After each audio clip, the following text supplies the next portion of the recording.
I'm going to answer a few questions regarding my equipment, what I use now, what I used to use when I started YouTube back in 2011. So hopefully these answers will help you decide what camera is the right camera for you. We know that technology equipment can be quite pricey depending on what you go for, and sometimes the most expensive cameras or lenses are not necessarily the best one for you, for what you're after.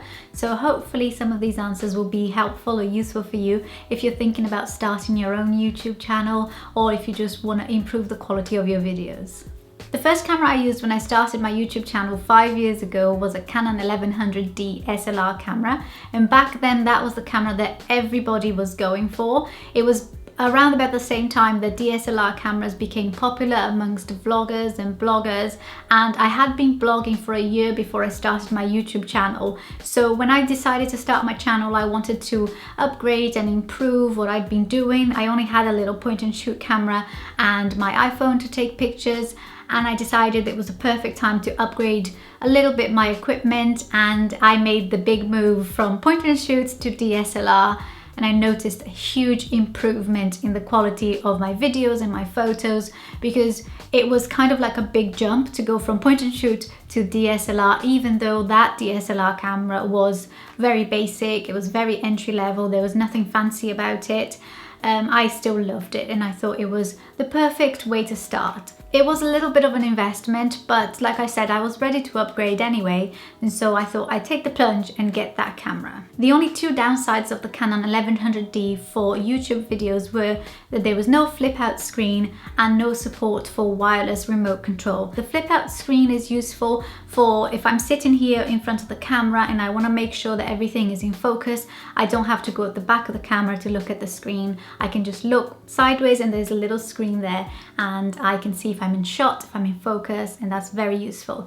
And the wireless remote control is useful for the same reason, that I can start and stop the video from where I am instead of having to go to the camera, which could be far away, really far away from me, and then go back and refocus it on myself and all of that. So it was good when I started, but there were these two downsides, which is why I wouldn't recommend this camera nowadays. I would recommend something else. Nowadays, I use a Canon 70D, which is the one that I'm using to film this video that you're seeing. And this is my main camera that I use for all of my sit-down videos. It's a kind of mid to professional level DSLR camera, and I absolutely love this camera. I couldn't recommend it enough.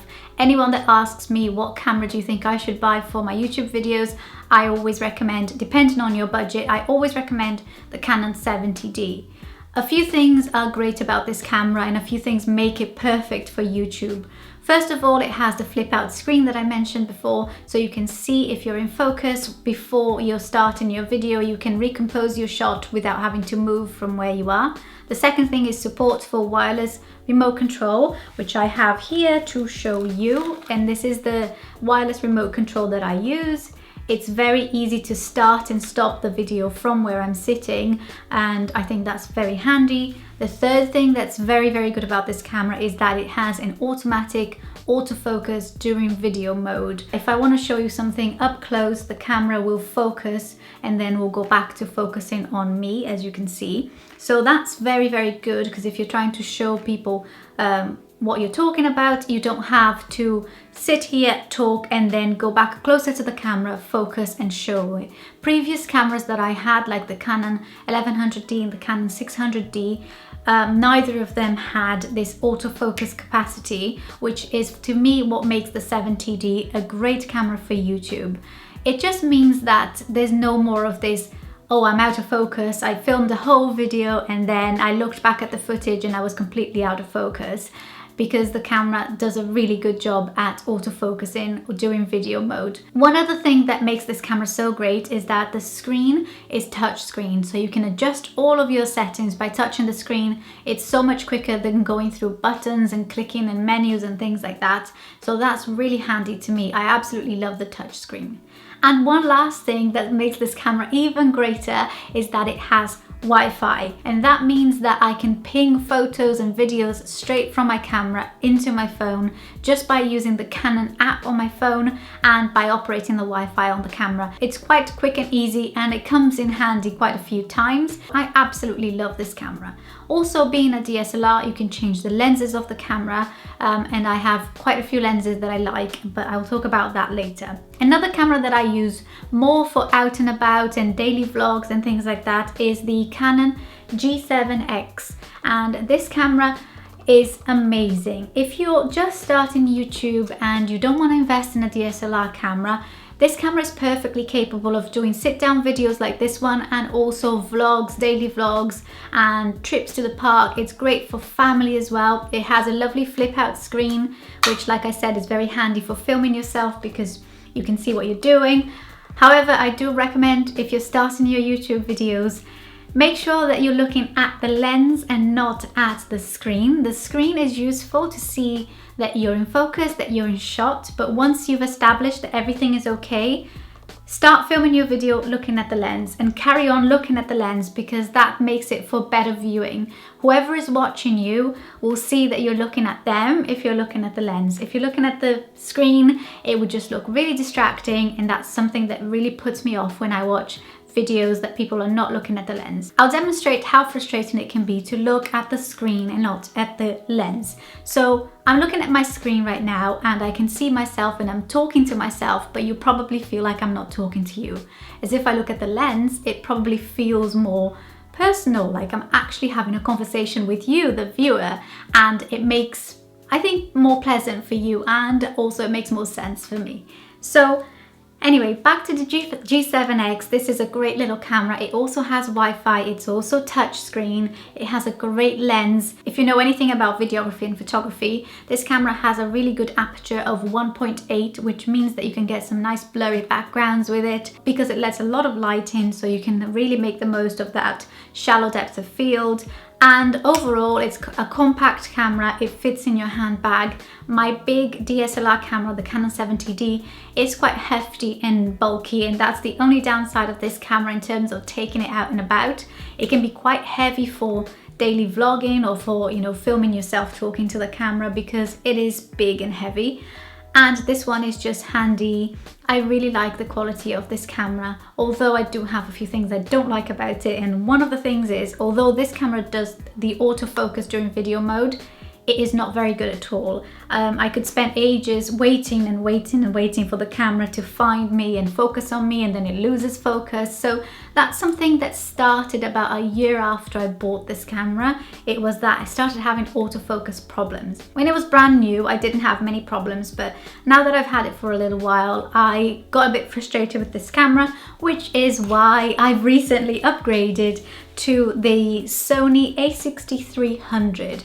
And this camera is a mirrorless camera, so it's just as portable as a point and shoot, but it's a little bit more professional in that, and it gives you a little bit more freedom creatively for your videos because you have the exchangeable lens. So I'll put it up close for you to see. This is the A6300 and this is the Canon G7X side by side. There's not much difference in terms of weight, but in terms of what this camera can do, it does a lot more than this camera here. The Sony camera films in 4K, which is the best resolution that you could get, I think, nowadays for YouTube. And although most people can't really tell the difference for a sit-down video like this, if you're filming your children doing sports or running out and about, if you're out in nature, when you see a video in 1080p, which is what most videos are like these days, which is high quality HD, and you compare it to a video in 4K, you can really tell the improvement. The comparison would kind of be like watching standard definition on your TV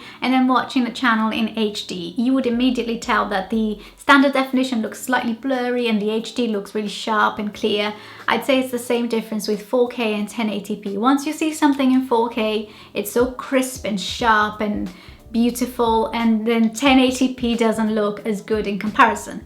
But if you're not that bothered, I mean, to me, it's not worth filming in 4K all the time, just because 4K files are extremely large and it takes a lot longer to export the footage from my camera into my computer, and also to do it from my computer into YouTube, it takes ages. Even with fast fiber optics broadband, it takes absolutely ages. So unless you really want that extreme perfect quality, I would still recommend filming in 1080p. But saying that, this camera has the capability of filming in 4K if you need it. It's also Wi-Fi enabled, which is great. It has an amazing autofocus. It does the same kind of like focus in video mode, but it does it much better than my Canon G7X, and also much better than my Canon 70D. And I'm really happy with it. I've only had it for a week. Yeah, so this is a brand new camera. It's like my baby, my little toy at the moment. This is a little bit more of an investment than this camera. Obviously, being different categories, this camera is a point and shoot, this is a mirrorless camera. This will be more expensive, and also you have to take into account the fact that you're going to have to get lenses for this camera, because there is a detachable lens system. At the moment, I've only got the kit lens that came with the camera, and that's a 16 to 50mm lens. It's a good lens, but it is standard, and I want to upgrade and get something much better, and something maybe with a shallower depth of field, so I can get good background blurs with this camera. But for now, I am absolutely loving this camera. Now, because I've only just bought this camera, I don't think I'll be buying any cameras in the near future. But if I had all the money in the world, if I could choose one camera to have right now, would be the Canon 5D Mark IV. That's an extremely professional level DSLR camera. It's the kind of camera that people who are professional photographers and videographers use to film weddings and all sorts of things. But it's also a very expensive camera, and totally unjustifiable for me to do YouTube, because I don't think I would even get close to the full potential of that camera, and it's a huge investment. So if someone said to me, I've got the money to buy a Canon 5D Mark IV, do you think I should buy that camera to start my YouTube videos? I would say absolutely not. Even though it's my dream camera, I think the camera is too much for what you need. You could use your money better by buying a Canon 70D, buying a really good lens like the lens that I'll tell you about in a minute, which is the lens that I'm using, buying a really good microphone, a really good lighting system, and a tripod. And all of these things will cost you less than the Canon 5D Mark IV. So it's about finding, you know, what's going to be worth your investment, because after all, if you buy a £4,000 worth of camera, you're left with no budget to buy other things that are going to make your video quality good. It's not just the picture quality, you got to talk about sound quality, you got to talk about lighting and memory cards and all of that, and it all costs money. So yeah, my next camera would probably be the Canon 5D Mark IV, but I wouldn't get that camera just for YouTube. It would be more because I'm a bit of an enthusiast when it comes to photography and videography, and it's more of a dream, I'd say, than something that will happen in the near future. Now for camera settings, what are the most important settings to get right? If you're shooting in full auto mode, your videos will have a decent quality if you have a decent camera.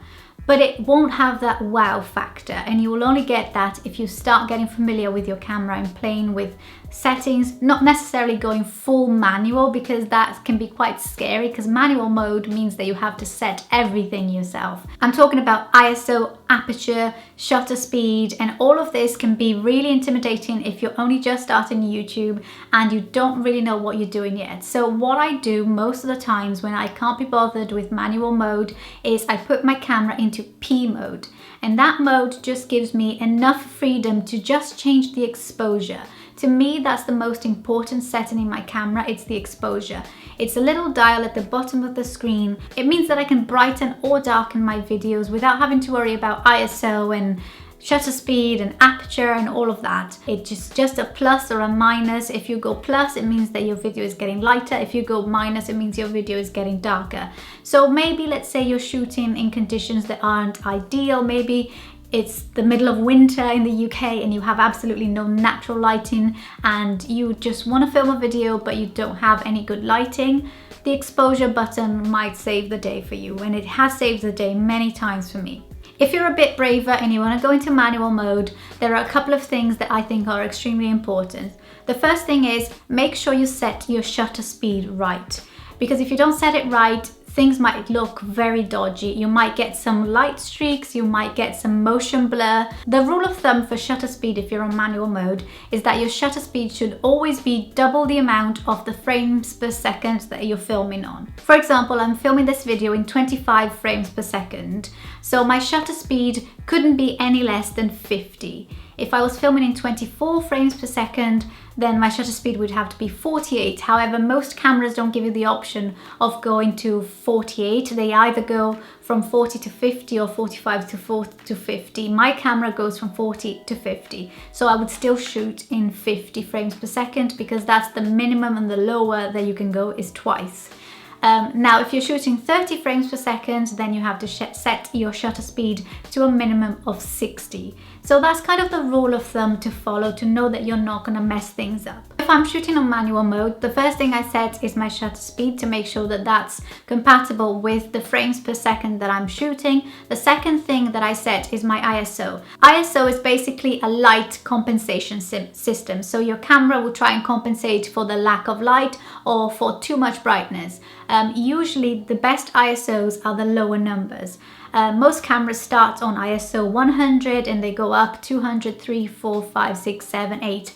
My biggest tip would be, if you're filming a video, don't go past ISO 800. Why? Because after ISO 800 you start to notice a lot of grain and your footage becomes very noisy, which is when the footage is really grainy. If it really is nighttime and you can't avoid it, then you'll know you're going to have to be dealing with a bit of noise on your footage. For the most part, try and avoid going past ISO 800. I'm filming with daylight, so I have a huge window by the side of me here, and I also have a ring light in front of me, which means that I have two big sources of light on me, and it means that my camera doesn't have to work as hard to give me the light that I need to be bright and for you to be able to see me properly. So my ISO at the moment is 100 because I can go to the lowest number and still have plenty of light because of all the natural and artificial lights that I've got around me. My last tip is regarding the blurry backgrounds, the famous out of focus background, and the person is in focus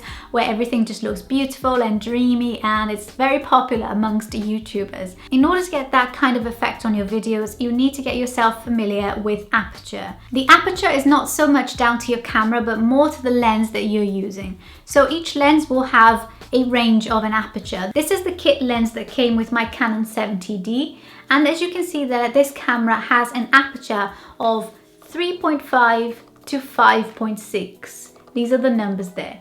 And that means that the lowest aperture that you can get on this camera, on this lens, is 3.5, which doesn't give you very good background blur. And that's the reason why I upgraded to the lens that I'm using to film this video. This lens is a Sigma 18 to 35mm lens with an aperture of 1.8. So basically, the lower the aperture, the more background blur you can get. If you're looking to get good background blur, look for lenses that have low apertures. I'd recommend starting with either 1.8 or 2.8. Anything more than that, you're going to struggle a little bit to get that nice background blur. But definitely 1.8 is your safe bet. If you want to be even more professional, go to 1.4 or even 1.2, but then you're getting into the realm of very expensive lenses. So I'd say if you're trying to get still budget-friendly lenses, but that will give you that lovely soft blur effect on the background, try and go for lenses that have an aperture of a lowest aperture of 1.8. There are a few lenses that are really affordable. There's the Canon 50mm lens 1.8, which is about £90. It's not a very good quality lens, and I would recommend this Sigma lens much more, but it is very affordable. Something that's really important but not many people know about is if you have a lens like this one, which has a stabilizer built into it. As you can see, it says here stabilizer on and off. If you're mounting your camera onto a tripod, you don't need anything to be any more stable. The tripod is already fixed to the ground. So in order for your lens not to interfere with anything else going on, turn the stabilizer to off if you're mounting your camera onto a tripod. If you're walking around with your camera, then you want to turn the stabilizer on to on, because that will help steady your video so it's not too shaky. But if your video is already steady because it's fixed onto the ground, then turn the stabilizer to off. And that just simply avoids your lens trying to counteract any motion. And because there is no motion, it could kind of mess up things for you on your video quality. So that's a very kind of like easy thing to do. Not all lenses have this stabilizer button, but this lens does. My Sigma lens doesn't have an automatic stabilization, so I don't need to think about that. If you're only just starting your YouTube channel, I just want to add a couple of things, because all of this camera equipment and gear thing can be really overwhelming, and it can put you off starting making videos because you feel like you don't know anything. But it's just as simple as pressing record, and you don't have to have all of this to start your YouTube journey. Just use your iPhone or use whatever camera you have at home. I'm sure you'll be absolutely fine for starting. You don't have to spend a lot of money to start with. Most smartphones nowadays have a good enough camera for you to film videos for YouTube, so you can just start with that. But if you're looking to upgrade, or if you want to get into your videography more, if you want to get into photography, then it might be worth looking into this kind of equipment, which is things that I probably wouldn't have bought to start my YouTube channel, but that I've gathered over 5 years of YouTube. So just get your phone, press record, and have fun, and see how you go from there. If you enjoyed this video, then don't forget to give it a big thumbs up. And if you'd like to see more videos like this, make sure you subscribe to my channel so that you get notified whenever I upload a new video. It's very easy. There's a button down there that says subscribe. You hit that button and you're done. I hope you're having a good day, and I'll see you very soon. Bye.